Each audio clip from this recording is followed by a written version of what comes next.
acreditar em Deus, vai lá ler a Bíblia, como tem escrito, Deus é fiel, Deus é mais forte do que quase todo mundo, Deus tem poder, Deus é tudo de bom para nós.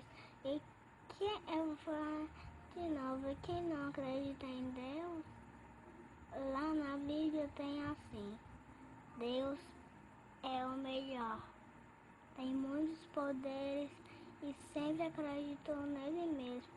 Ele morreu na cruz por causa de nós, para nos salvar. Não queria que o inimigo matasse ele, mas ele tinha que aceitar para nos salvar.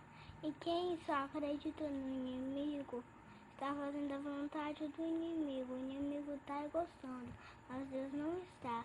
E quem faz a vontade do inimigo, vai ter um dia, crianças assim, quem faz maldade do inimigo, vai ter um dia que quando eles crescerem, eles vão carregar peso, vão fazer um monte de coisa de ruim, por causa que eles obedeceram o mal.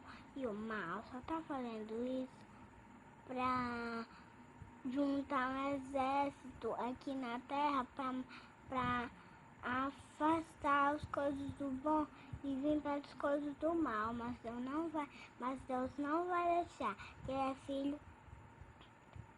é filho, que Jesus é filho de Deus. E tem muitas pessoas que morreram, mesmo assim que brigam, batem com nós, mas elas ainda aceitam a palavra de Deus. E mesmo que eu ainda aceito a palavra de Deus, não aceito a palavra do inimigo. Tem um recadinho para vocês. Leiam a Bíblia e quando o inimigo aparecer, logo vocês vão ver o que vão acontecer que você lê a Bíblia. Você vai queimar o inimigo e não vai mais existir nada de mal e todo mundo vai ficar feliz e sempre o Jesus vai estar falando em todo lugar aqui na terra. Amém. Em nome do Pai,